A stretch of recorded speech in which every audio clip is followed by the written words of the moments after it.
nežino, kaip pradėti sakinį, tai aš pradėsiu. Tai visų pirma, ačiū labai visiems už labai gražius žodžius, kaip paleidom pirmą vlogą. Labai daug sulaukiam palaikymo ir esam motyvuoti toliau tai tęsti, kas yra labai smagu, taip? Jo, labai ačiū Jums. Taip pat Alika praeitą savaitę paleido Klausimus jo. Istoriją buvau įkelus, tokį kaip tą lipduką, ne? Nežinau, kaip pasakyti. Stikerį. Kur galėjote užduoti man klausimus. Tai gavome visai daug klausimų, labai gerų. Ir bus tikrai labai įdomu juos atsakinėti. Ir tikrai mes stengsimės... Luka Dončič. Stengsimės atsakinėti juos savo vloguose. O šiandien atsakysiu patį lengviausią, nes tikrai buvo daug žmonių, kurie uždavė klausimą apie tai, kaip aš susidomėjau čiuožimu ir kada pradėjau čiuožti ir kaip viskas man prasidėjo. Tai taip pat daug žmonių klausė, kada aš pradėsiu čiuožti ir kada mes į porą pereisim mane ir kada aš ten mėtysiu tave į... Tokio nebuvo. Nebuvo? Ne, tokio nebuvo. Šiaip būna dažniausiai. Bet jeigu norėsit tokį paklausti, tai... Taip. Gerai, tai kai man Tu norėjai papasakot, kaip atrodys šis sezonas, ane? Ir kokie toliau tavo planai, ane? Čiuožime. Nu jo. Tai prašom, auditorija laukia. Ne, tai aš tai dabar atsakinėsiu į tai, kaip aš čiuožimą pradėjau. Ai, gerai. Tai kaip tu pradėjai čiuožimą? Ai, čia buvo tavo klausimas? Tas klausimas, kurį tu sugavai? Kaip pradėjai čiuožimą? Nu taip. Ai, nu gerai. Aš ką tik sakiau, čia visiems sakiau ką tik. Aš negirdėjau. Ai. O tu galvoji, kad aš čia jau atsakiau klausimą? Tai kažkokį? Aš buvau iš visą blackoutę, žinok, tikam. Ai. Tai jo, tai mes va taip ir bendraujam visą laiką. Tai va, aš tiesiog vyras. Jo, va taip. Tai gerai, tai dabar apie tai, kaip aš pradėjau čiuožti. Tai kai man buvo kažkur 4,5 gal, mes su tėvais buvom Akropolį ir valgėm prie ledo ir ten vyko treniruotė mažoms mergaitėms. Ir man tiesiog labai patiko tai, mane labai sužavėjo ir aš iš karto supratau, kad irgi labai norėčiau pabandyti, paprašiau tėvų. Ir jie mane kažkaip tais nuvedė, man atrodo, į tiesiog masinį čiuožimą, taip kartu su jais pačiuožti. Bet man ten nesisekė visiškai, aš ten negalėjau net išstovėti paprastai ant kojų, ten kritau visą laiką, verkiau. Tai beveik kaip dabar, ne? Tai jo, tas pats. Tai jie nusprendė, kad turbūt čiuožimas yra ne man ir šiaip, kad aš nesportiška ir kad nereikia man čia jokių treniruočių ir taip toliau. Bet tada visus metus aš vis tiek nepasidaviau, kaip sakant, ir toliau prašiau, kad mane nuvestų ir kad aš labai noriu ir taip toliau. Ir tada galiausiai močiutė mane nuvedė. Tai jau grinai lankyti čiuožimo treniruotes aš pradėjau, kai man buvo jau 5,5.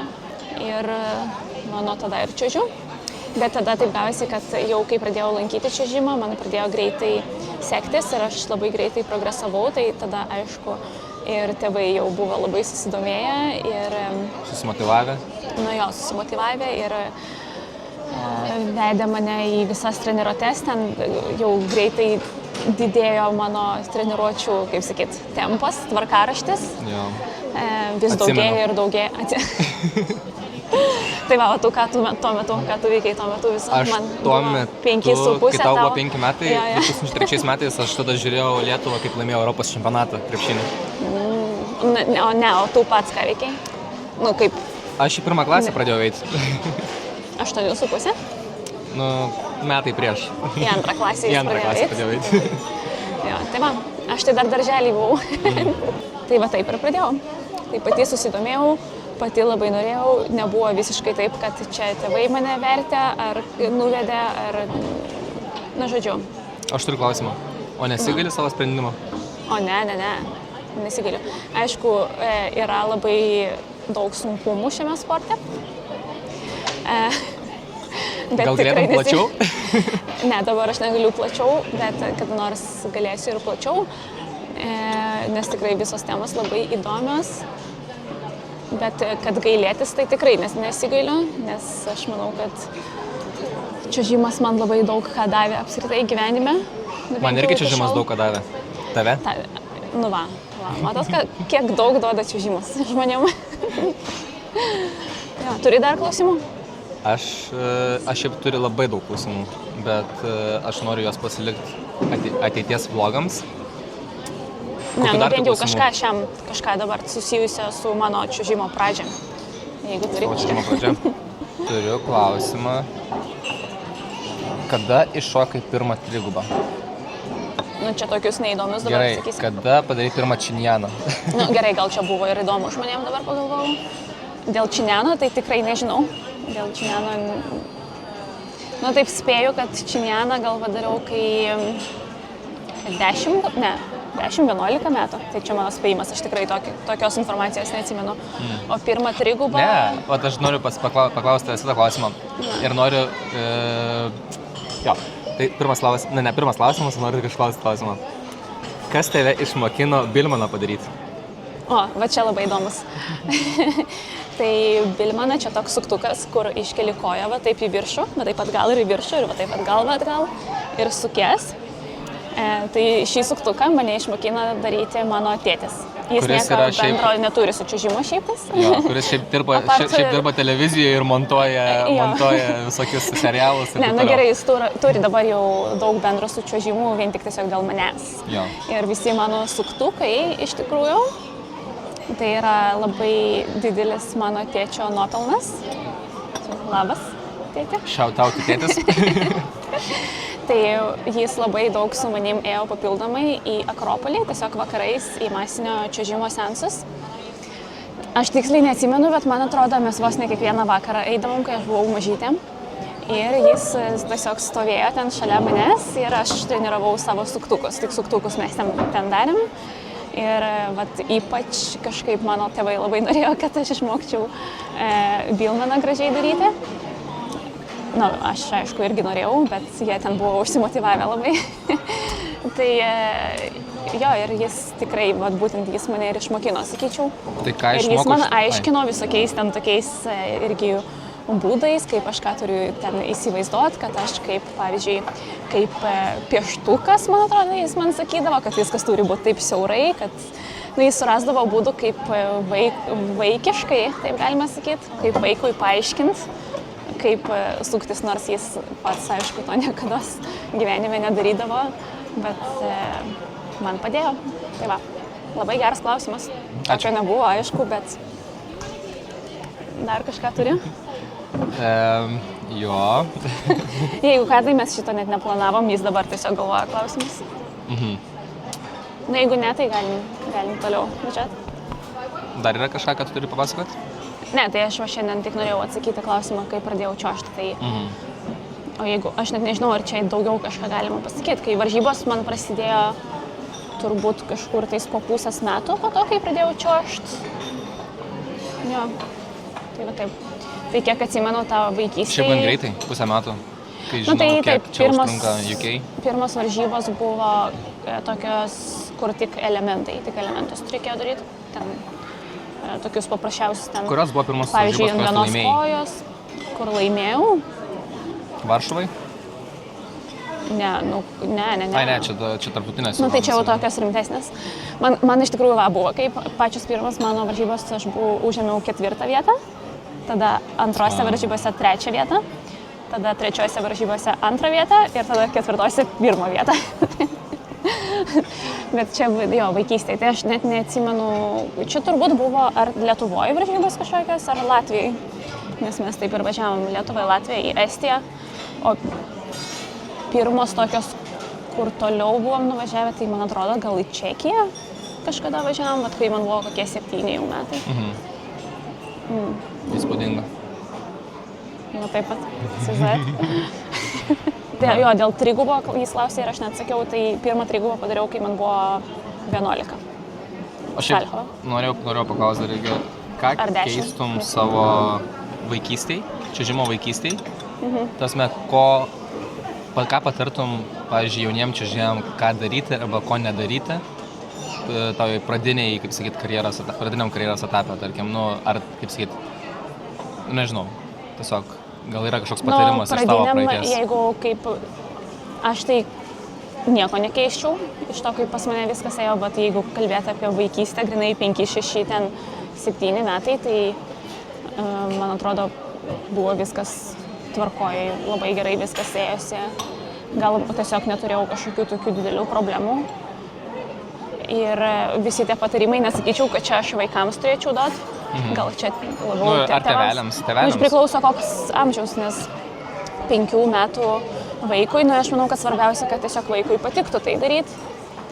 Jeigu jis tiesiog mėgaujasi ir kažkokias gauna pozityvias emocijas ir tiesiog visą laiką, man atrodo, iš vaiko matosi, ar jam tai patinka ar ne. Tai jeigu patinka, tai reikia tęsti, o jeigu nepatinka, tai aš sakyčiau, kad vis tiek gal geriau tada ieškoti to, kas jam patinka. Tai mano toks tiesiog patarimas būtų. Jeigu tėvams gal tiesiog neversti daryti to. Kad nebandyti savo gal svajonių įgyvendinti per vaikus, ne? Taip irgi dažnai būna, Tai tiesiog mano atveju tai taip nebuvo, man vis, pas mane kaip tik atvirkščiai buvo. Tavo svajonė? Aš iš karto jaučiau, kad tai yra mano ir aš niekados nenorėjau mesti. Nekados, aišku, buvo momentų, kai norėjau, bet čia jau daug vėliau tas prasidėjo, nes kaip ir jau minėjau, čia labai sunkiai sporto šaka. Kai labai stengiasi ir nori, sunkiais momentais nori mesti. Bet čia toksai, tu nori mesti, ten maksimum iki savaitės užtrunka ir paskui vis tiek sugrįžta tas noras. Čia man taip, nežinau. Aš nemėgstu pasiduoti. O šiaip buvo keli klausimai apie tai, ką aš patarčiau tėvams iš tikrųjų, bet čia jau atskira tema gal ir kada nors mes jau taip atsėsime, gal netgi atskirą pokalbį padarysim tom temom. Čia labiau jau daugiau klausimų, žinai, iš karto. Čia taip net toks labiau jau, kai biški šiek tiek rimtesnis tas sportas tampa, ne pačioj vaikystėje, o kur jau, pavyzdžiui, prasideda sunkumai, taip psichologiškai ypač sakyčiau, va tada gal ypač tėvų vaidmuo, taip galima pasakyti, labai svarbus tampa. Ir galėtume pakalbėti apie patarimus. Bet iš tikrųjų aš galvoju, gal vis tiek vieną patarimą gal būtų galima duoti ankstyvam čiuožimo etape, tarkim, kad nedarytų vaikų profesionalais per anksti. Ir neversti jų, kaip sakyti, jaustis, kad tai būtų pomėgis labiau, nei jau karjeros siekimas jau nuo pat ankstens, kad jau nevežti jų dar per anksti kažkokiais sveikatos. Taip, aš galvoju, kad... Kažkaip gal tu geriau suformuluosi. Ne, man atrodo, tu gerai suformulavai. Tiesiog, man atrodo, iš tikrųjų, jeigu, pavyzdžiui, vaikas yra labai talentingas ir labai gerai jam sekasi, tai man atrodo, kad labai svarbu yra nepriversti to vaiko taip jaustis, kad jis yra pats geriausias ir kad iš jo laukia, kad jis toks ir išliks visą laiką ir kad jis privalo dabar pasiekti kažkokius superinius pasiekimus ir kad neduoti jam suprasti, kad visi aplinkiniai, kad ir tėvai, treneriai, gal draugai mokykloje arba, nežinau kas dar. Federacija? Federacija čia ne prie ko dabar, nes jeigu mes kalbame apie vaiką, kuriam 5-6 metai, tarkim 7, kad jis nesijaustų, kad, kaip sakyti. Bet net ir nuo 5-6 metai, bet net ir 12-13 vis dar yra anksti, tu prasme, ir iš federacijos spaudimą gauti. Sakyčiau, bet tas toksai jaunas amžius, ankstyvam tam karjeros etape. Jeigu iš tikrųjų labai gerai sekasi, tai be abejo, aš manau, vaikas ir pats supranta visų pirma, kad jam gerai sekasi ir tai parodo turbūt jo rezultatai ir varžybose, ir ten treniruotėse. Kažkaip reikėtų mokėti turbūt nepriversti to vaiko jausti spaudimą, kad jis privalo visą laiką išlaikyti tos gerus rezultatus arba juos ten ištisai gerinti ir kad, aš net nežinau kaip išsireikšti. Neprivalo tapti olimpiniu čempionu už 10 metų ir kad nebūtinai, jeigu jam sekasi 10 metų, kad jis taps olimpiniu čempionu, nes lygiai taip pat greitai gali viskas apsiversti aukštyn kojom, kas labai dažnai čiuožime ir būna. Nes dažniausiai būna, kad kai jis supranta, kad aplinkiniai iš jo laukiasi kažkokių tokių pasiekimų, tai jis ir pats iš savęs labai daug tikisi ir labai dažnai, ypač šiame sporte, sunku išlaikyti tokią gerą formą visą laiką. Jinai vis tiek bus geresnė, blogesnė, arba gali būti labai labai gera, kas dažnai nutinka būtent vaikystėje, o paskui bus daug sunkiau pasiekti tokių pačių rezultatų.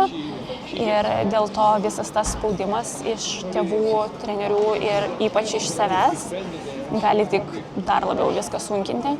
Ir aš manau, netgi būtų tėvams naudinga kaip tik atvirkščiai ruošti vaiką kažkaip tai psichologiškai, kad tai yra normalu ir kad kažkokie rezultatų kritimai, formos kritimas tai yra visiškai normalus dalykas sporte, kad vaikas nuo mažens galėtų ne tik tikėtis, kad jis ištisai va taip augs ir bus čempionas, bet kad visaip gali būti ir kad kai nutiks kažkokia nesėkmė, kad jis jau būtų paruoštas tam psichologiškai ir nematytų tas nesėkmės kaip didžiausia kažkokia tragedija ir kad jis visus dabar nuvils. Kad išlaikytų meilę čiuožimui, nes turbūt viskas remiasi ant to labiausiai, kad tai netaptų kaip kažkoks tai darbas ir siekėmybė olimpiados čempionų titulai vėliau, bet išliktų tą meilę. Jo, aišku, sporte labai svarbu tikslai, kaip tu pasakai, ten olimpiada ar pasaulio čempionatas, ar laimėti Lietuvos čempionatą, visus skirtingi tikslai. Taip. Gal kažkam tiesiog ten, nežinau, sudalyvauti Lietuvos čempionate. Bet be meilės čiuožimui to nebus. Aplamai be meilės sportui, to prasme, be išlaikytos to. Taip, tikslai tai čia vienas dalykas, bet kitas dalykas yra, kad mano nuomonė, bent jau iš savo patirties, galiu pasakyti, kad vis tiek svarbiausia yra, kad visą tai daryti su kuo įmanoma pozityvesnių požiūrių į tai. Ir kuo ilgiau. Kuo ilgiau, tai taip, turbūt, aš nežinau, kažkas nori ilgiau, kažkas nenori ilgiau. Tiesiog ne visiems tinka, žinai, tas, bet turiu omeny, kad vaikystės etape, kad kuo tai ilgiau būtų, kad neprasidėtų tas virsmas į profesionalą per anksti. Kad, gal dar vienas toks patarimas, čia, kad kažkaip, kad ir tėvai patys suprastų, ir treneriai, ir patys sportininkai, kad jeigu, pavyzdžiui, dabar tu nesi čempionas ir aš nežinau, tarkim, kaip pavyzdį paimti, nežinau, pavyzdžiui, čiuožėjai mergaitai tenais 9-10 metų ir jinai nėra čempionė, gal jinai yra, nežinau, ten 5 iš vis savo grupiai ar 15, kad tai visiškai nereiškia, kad tai bus visą laiką ir kad jau nėra šansų iš viso kažko pasiekti, dėl to, kad yra labai daug mergaičių, kurios ten daug anksčiau išmoko 3-gubą ar 2-gubą, nežinau, arba ten renka daugiau balų, kad visa tai nieko nereiškia, kai vaikystėje, kai tas amžius toksai ten 8, 9, 10, 11, nesvarbu amžius apskritai, iki 15 netgi, kad tai labai greitai gali keistis tokioje sporto šakoje kaip čiuožimas. Tas 5 žmogus, kuris buvo prieš 10 metų, gali dabar būti pirmas ir net neaplenkiamas. Labai dažnai tai būna, nes būtent 5 žmogus gal eina visą kelią be spaudimo, kad iš jo laukėsi, kad jis bus pats geriausias ir laimės olimpiadą. Bet kartais netgi gal reikia išlikto 2, 3, gal net naudingiau. Žinai, tu specialiai negali irgi to padaryti. Aišku, negali, bet tas spaudimas kartais jis gali nueiti ant kitų žmonių ir ne ant tavęs, ta prasme, tai nebūtinai, kaip sakyti, nebūtinai tai yra blogai. Ar kažkas, ar nebūtinai reikia nusivilti tuo momentu, kad tu nesi pas geriausias. Ir toliau siekti savo tikslų, dirbti, čiuožti, sportuoti ir siekti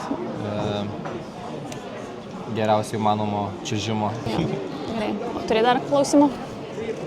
Nebeturiu klausimų. Man atrodo, žmonės dar turės klausimų, nes po šitos temos, kaip sakyt, palietimo, manau, kad žmonėm gali kilti daugiau klausimų apie čiuožimą ir taip toliau ir stengsimės atsakyti kuo daugiau. Aišku, Alika čia yra profesionalė, aš esu labiau išmokęs per tuos 8 metus kartu buvimo, esu išmokęs iš jos patirties ir iš to, ką aš kartais atsakau apie čiuožimą, dažniausiai tai būna dėl to, kad aš išmokau iš Alikos, iš jos patirties, iš jos visų tų istorijų, kurias yra papasakojus ir laimingų, ir labai nelaimingų istorijų iš čiuožimo, tai visa tai yra galų gale patirtis ir man atrodo, kad ta patirtim būtų labai labai gerai pasidalinti su visais jumis, kad mūsų ta čiuožimo bendruomenė, sportas Lietuvoje augtų ir turėtų iš ko pasimokinti, ne?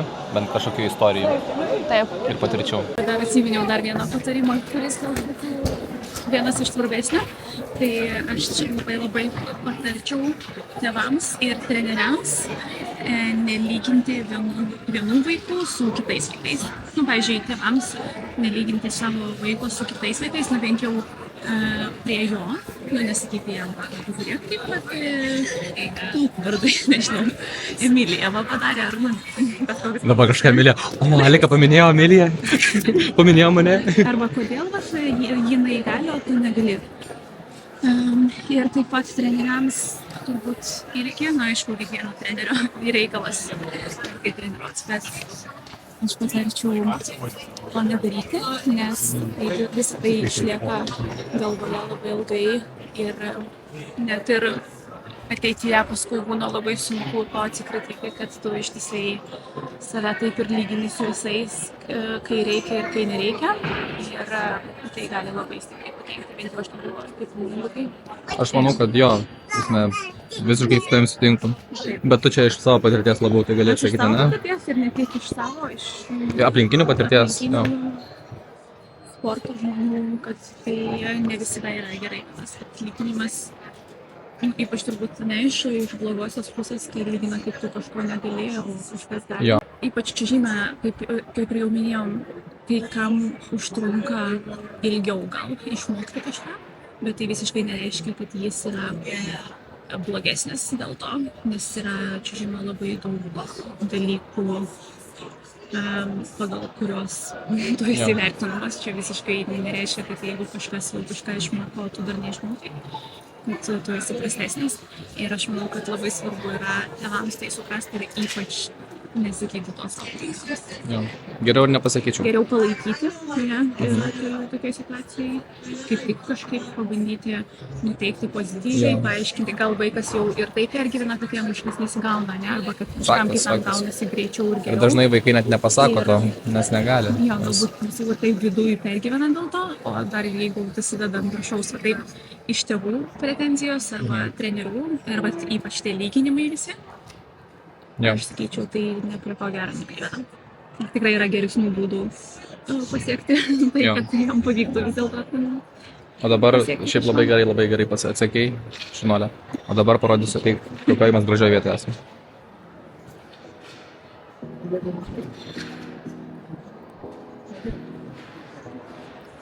Čia yra vieniai, tai yra, man atrodo, Viktorijos ir Alberto muziejus. Man atrodo, jis yra Londone, tas didysis ar kažkoks pagrindinis, bet čia yra jo gal filialų, nežinau kaip čia skaitosi. Tai šiaip Dundee yra dizaino miestas. Kažkoks tai, net laimėjo dizaino pastato. Jo, kažką, man atrodo, kažkas. Ne, kažkas tokio buvo, bet jo, aplamai Dundee yra visas dizaino miestas, taip toliau, tai. Bet apie tai ir apie Dundee bus kitose epizoduose, kur mes čia gyvenam ir kas tai per miestas. Ir kas čia yra nutikę įdomaus. Kažkas yra nutikę? Taip, yra. Iki.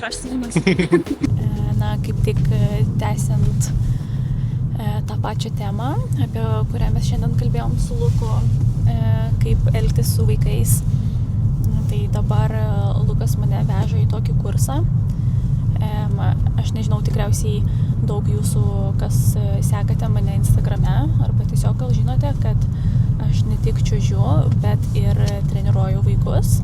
Tai čia UK visi treneriai, visiems treneriams yra privaloma kartą į 3 metus praeiti tokį kursą, kuris angliškai vadinasi Child Protection in Sport. Tai ten mus tiesiog mokina ir aiškina, kaip yra geriausia elgtis su vaikais, kad išvengti visokių problemų ir kad kaip palaikyti juos ir taip toliau. Ir aš iš tikrųjų manau, kad tai yra be galo svarbu treneriams. Ir būtų turbūt, Lukai, būtų fainai, kad ir Lietuvoje gal treneriams tokie. Jeigu nėra, tai tikrai būtų labai geras dalykas, nes treneriams ir šiaip Lietuvoje gal dar pas mus nėra taip išsivystęs tas visas požiūris į vaikus, ne? Ne požiūris, ne kaip požiūris, bet kaip vakarinėse. Kaip saugot vaikus, jo, taip galima vaikus, pasakyti. ta prasme, jo, tą turiu omeny. kaip tose vakarietiškose šalyse. Tai labai svarbu, sakyčiau, jo, kad būtų Lietuvoje kažkas panašaus, nes tikrai esam girdėję visokių istorijų ir pati Alika yra patyrus esi visokių atvejų vaikystėj, kur treneriai kartais pasako kažką, ko neturėtų pasakyti. Nereikalingų dalykų pasako arba padaro. Kur tam gal saugusiam žmogui ir nepadaro jokios įtakos tuo metu, bet vaikui gali tikrai pakenkti ilgam laikui.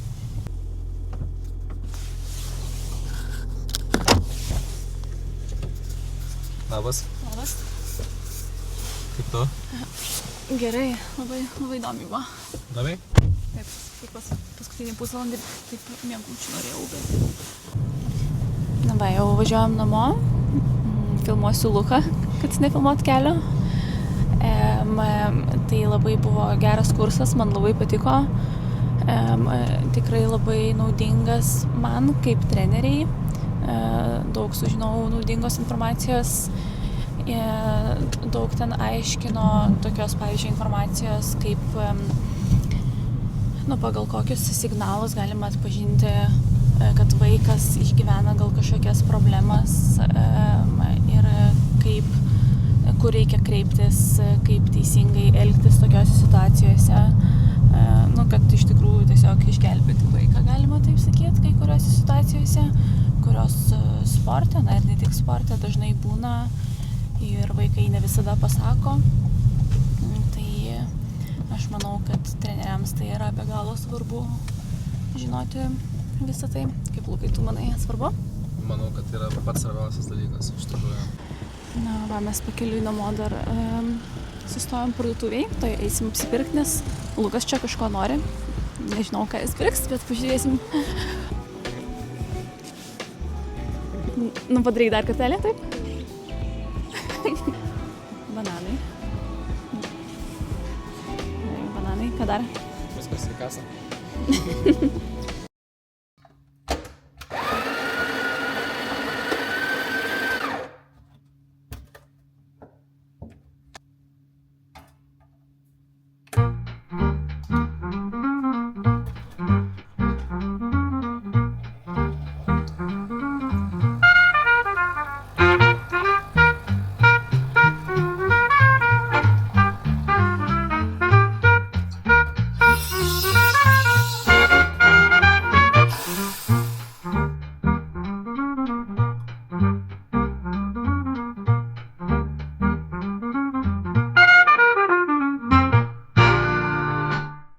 Pasidariau savo rytinę kavytę ir aš jos atsigersiu ir suvalgysiu savo mažą užkandį.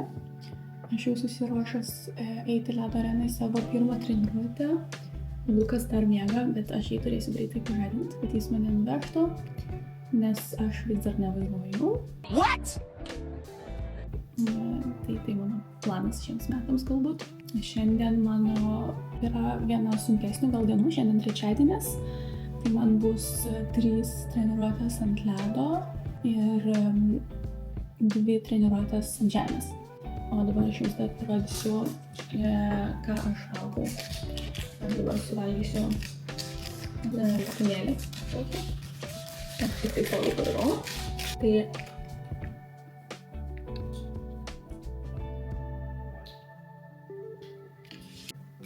labai skanus, man labai patinka. Jis yra padarytas iš tik tais 4 ingredientų. Čia šokoladas ant piršto. Čia tik tais natūralus migdolų sviestas, medus ir mača viduje, o viskas aplieta tiesiog juodų šokoladų. Man labai jis patinka, labai daug duoda energijos ir labai skanu. Ir aš galėsiu kada nors nufilmuoti video ir parodyti jums, kaip aš padarau šitus batonėlius. Gerai, dabar aš einu žadinti Luką. Ir čia tarp kitko yra mūsų Starbuckso puodelių kolekcija. Labai daug mes jų turim, čia netgi dar ne visi. Tai jeigu norėsite kada nors man ką nors padovanot, tai va, žinot, ko man reikia. Gerai, tai aš einu žadint Luką ir aš nežinau, jis kartais būna labai piktas ir nepatenkintas, kad aš jį žadinu taip anksti. Tai pažiūrėsim. Lukai. Lukai. Kelkis. Čia nesimato nieko vis tiek. Tai jis dabar vaidins, kad jis nepiktas ir kad labai jam viskas gerai. Atsikėliai? Jo. Šunalis.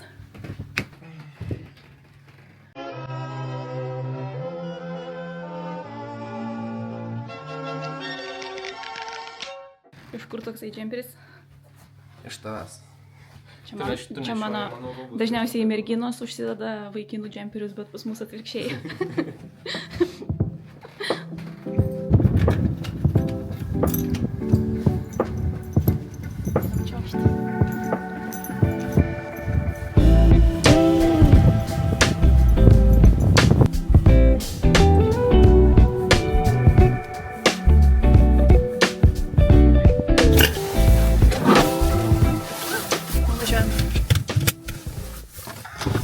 Galiu jums parodyti kiekvieną rytą arba tiesiog kiekvieną pavyzdžiui sėdų mašiną. Mes valgom vitamino C. Nori? Jo. Tai mes važiuojam dabar į ledą ir dabar, kai nėra kamščių rytais, tai užtrunka kokios 6 minutės. Pašlavę McDonald's, tiem, kas mėgsta čiuožti. Kaip tik jo, po treniruočių, labai gerai. Labai gerai. Kavinė. Jo. Mūsų antrieji namai. Čia mūsų ledo arena.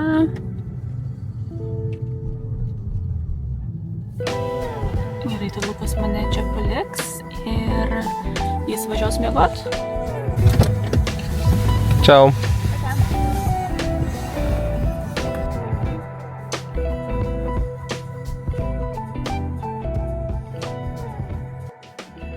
Kad jums būtų įdomiau žiūrėti mūsų vlogus ir galbūt šiek tiek aiškiau, sekančiame mūsų vloge aš būtinai pakalbėsiu ir papasakosiu jums, kokiame aš šiuo metu esu savo karjeros etape, kas būtent šiuo metu vyksta mano gyvenime ir kaip atrodo visas treniruočių procesas. Ir taip pat gal pakalbėsiu apie tai, kaip įsivaizduoju savo sekantį sezoną ir kaip būtent atrodys visas mano pasiruošimo procesas.